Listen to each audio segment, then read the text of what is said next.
Hello and what is up YouTube? My name is G3Iron and in today's 17th build discussion video we are taking a look at Kira1414's One Punch Girl. This is a Scion build that takes advantage of Facebreaker and some of the great new cluster jewels that are available to simply blow up the entirety of Path of Exile. If at any point in time you want to drop a comment with any feedback or suggestions, you can do so down below. In the video description, there are ways for you to support us on Patreon, but also if you want to check out the path of building for this particular build, the passive tree setup, or any of the forum guide details that we are referencing in today's discussion, that is all available for you along with some timestamps down below in the video description below my slightly geriatric beard. Kira1414 has done a great job breaking down all the various mechanics and walking us as a community through those mechanics of what exactly makes this particular one-punch Scion function so well during the ongoing 3.10 Delirium League. And of course, one of the things that makes it work so well is the cluster jewels. This is one of the reasons why you're going to take Scion as your particular recommended Ascendancy, because of the extra couple of passive points that are available through using the Scion's Ascendancy, and then putting those particular passive points to work for your benefit as you so choose through the new Delirium cluster jewel systems. There are several different recommended setups, whether they're more offensive or defensive oriented based on all of the new notables.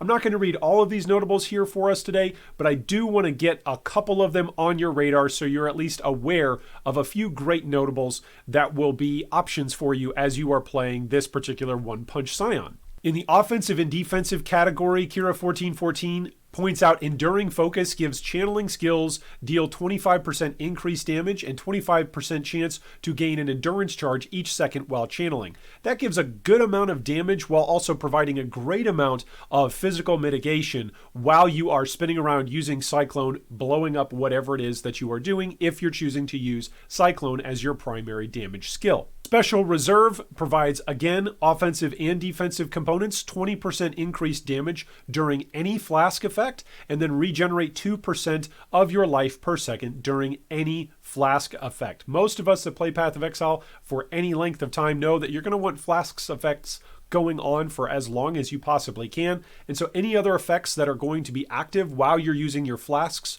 are bonus. So getting 2% of your life per second back during any flask effect is a nice, healthy defensive bonus. Meanwhile, on the offensive side of things, if you just want to go crazy, and we were all going crazy as we were reading the notables prior to patch notes and prior to Delirium 3.10's release, you can take a look at the Devastator, which is absolutely devastating as a keynote. It gives you 20% increased attack damage, 20% increased damage with ailments from attack skills, and then enemies killed by your attack hits have a 15% chance to explode, dealing a 1/10 of their maximum life as physical damage. That is a massive boon for whatever clear speed build you want to use, and One Punch Girl Scion is no exception. This is going to allow you to hit a pack, kill one thing in the pack, and then watch the entire pack explode.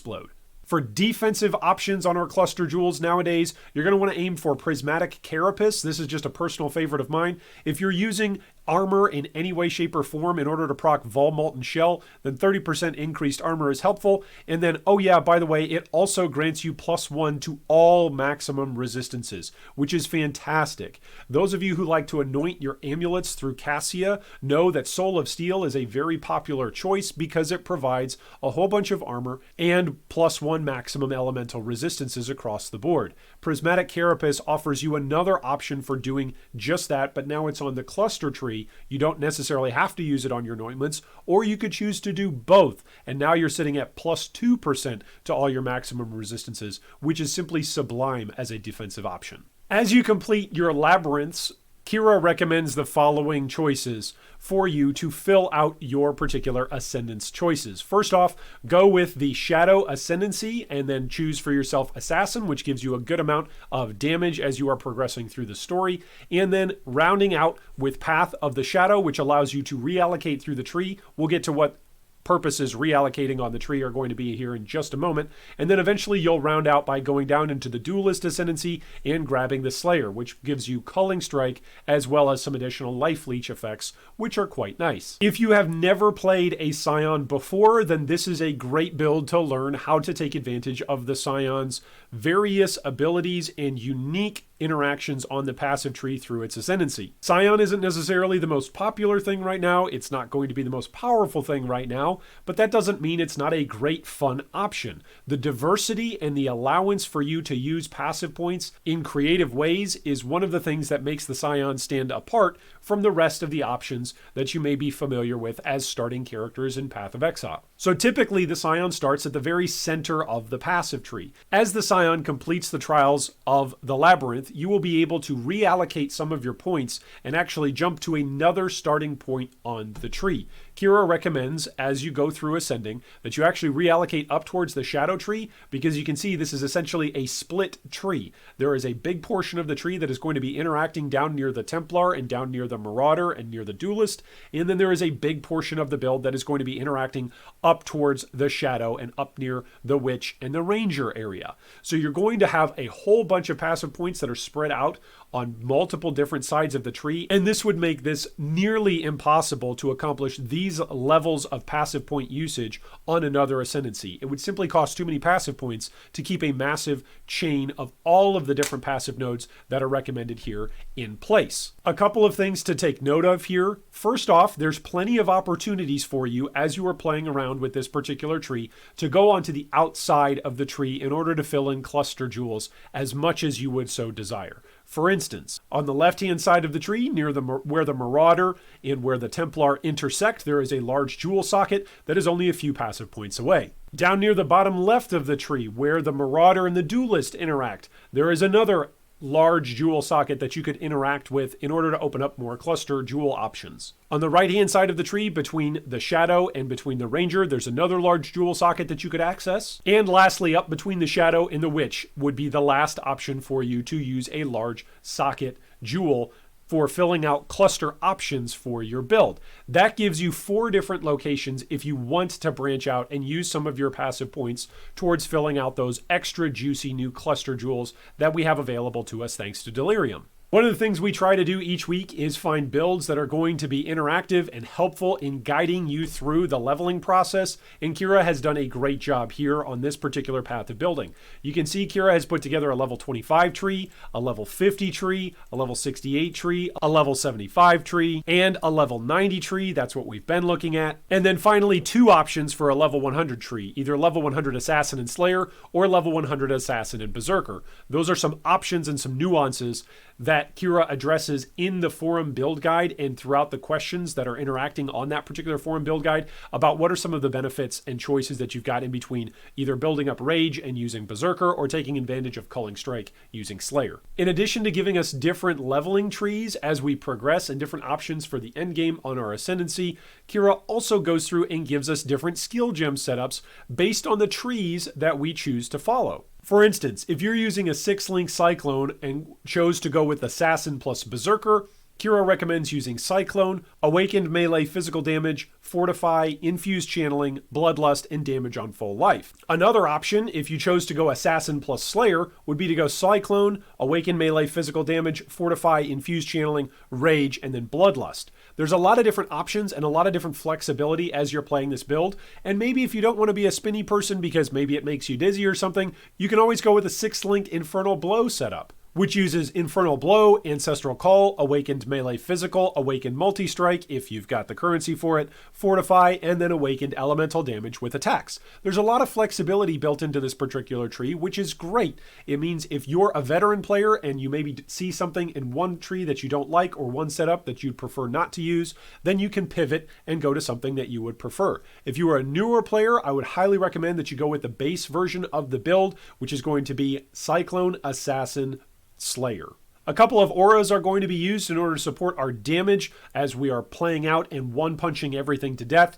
Anger provides us with some great flat fire bonuses, Herald of Ash for some great explosion effects, as well as using Blood and Sand in Blood mode primarily for damage or Sand mode primarily if you feel like you're struggling to survive. You will need an Enlighten level 4 in order to make all of this work on your mana, so just be aware of that. A lot of the times when I'm playing a particular build and I'm wondering how did they make all of that mana work out for all of those auras to work, Oftentimes it's because someone is using a high level Enlighten. If you don't have a high level Enlighten, then I would recommend dropping Blood and Sand for the offensive purposes, but if you need Blood and Sand for the defensive purposes, then I personally would drop Anger, because Herald of Ash is going to help you with the clear, whereas Anger is going to help you as opposed to Herald of Ash taking out bosses. That being said, a lot of it comes down to personal preferences when it comes to setting up your auras, and Kira gives us some great options here, depending on the scenario that we are in. Wave of Conviction is set up with a cast when damage taken setup. This is very, very important to make our damage do more and go longer, stretch further for what it's already at.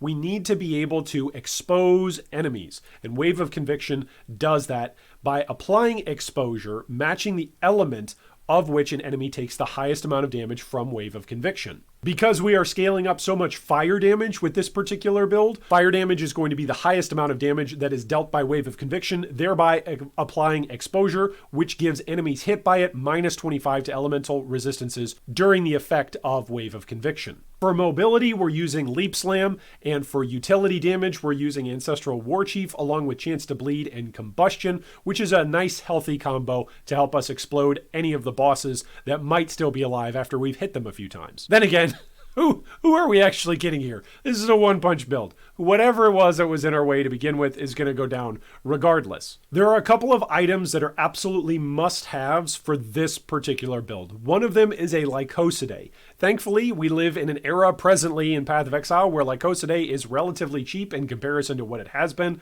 throughout the lifetime of Path of Exile. I can remember back in my day when Lycosidae was like absolutely an endgame item and only the richest of rich players would ever use it. There were tons of players who were just like walking along the streets, hey, if you got any extra change, could you drop me a Lycosidae?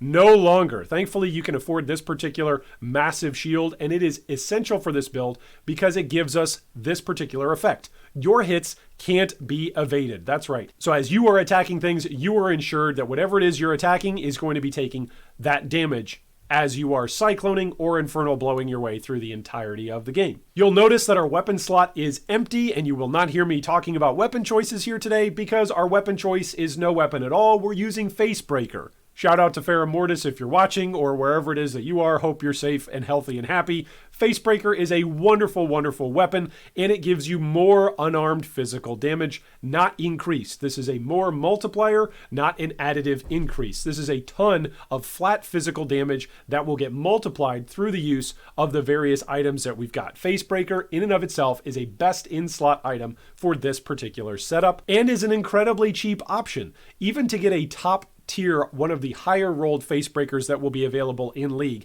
is going to be much cheaper than trying to go for a dual wielding setup or a top tier two-handed setup that would be much, much more expensive in order to link or in order to get the top tier rolls on multiple different weapons.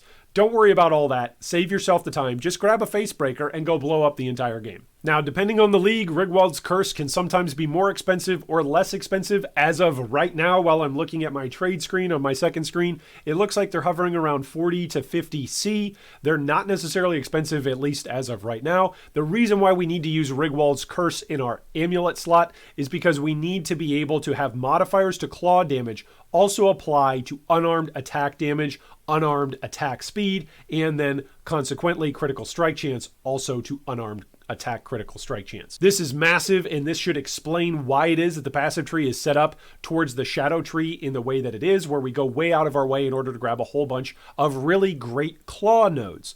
Claw nodes in general are more effective, or are some of the most effective nodes, just because of the numbers that are on them, than any other individual weapon type on the passive tree presently. So if you can convert those claw nodes that might be really strong for claw builds, but that's because claws in general have usually smaller numbers on themselves, well, you can now convert that to unarmed bonuses, which will provide you a great amount of damage on your one-punch Scion. Something that will be more expensive but is more of a luxury item than a necessity is a Circle of Anguish that is going to give you Herald of Ash buff effect. That's something that you don't have to worry about getting right away. It's something that you can grow into as you build up your pool of currency, or of course, if you've already got the currency, splash the cash and go blow everything up with Herald of Ash. The last big time item that we need to talk about is Thread of Hope. Depending on the size of Thread of Hope, it essentially functions like this. You get a ring around the passive tree that allows you to allocate those passives inside that ring. So depending on whether or not you've got a medium or large ring, you will have some different options to choose from as you are building out your character. If you're using a medium ring, then Kira recommends you grab Vigor, which gives you another additional maximum endurance charge. And if you're using a large ring, then you can use Disciple of the Unyielding as well as Disciple of the Slaughter to give yourself additional minimum frenzy and additional minimum endurance charges, along with some increased damage related to those particular charges. Thread of Hope is pretty cheap right now. It looks like you can get it for less than 10 chaos, and it is going to be a big boon for you to be able to grab a whole bunch of stats and charge generation that you otherwise wouldn't have access to simply because we are so stretched for passive points in this particular build. For Bandits, Kira recommends that you help Alira because, of course, we are a crit build, and if you're a crit build, then the automatic answer is help Alira, and pretty much everything else is kill all of the bandits. So we are a crit build, therefore help Alira. Well, thanks so much, everyone, for watching today and participating in our discussion and checking out our featured build of the week. If you've got thoughts, theories, or ideas about how to augment or strengthen this particular build, feel free to drop a comment down below, and feel free to share your wisdom on your own experiences using similar setups to help other players who are coming along and finding this particular build to be helpful to them. Thanks so much for watching, and I hope today is the day that a Mirror of Calandra will drop for you right after you one-punch explode whatever it is that's in your way today. Thanks for watching that video. If you'd like more information on any of our discussion points today, you can see them down below in the video description. If you'd also like to join our Discord or support our Patreon, you can do so with the links down below. Thanks again, and big shout out to all of our Patreon supporters.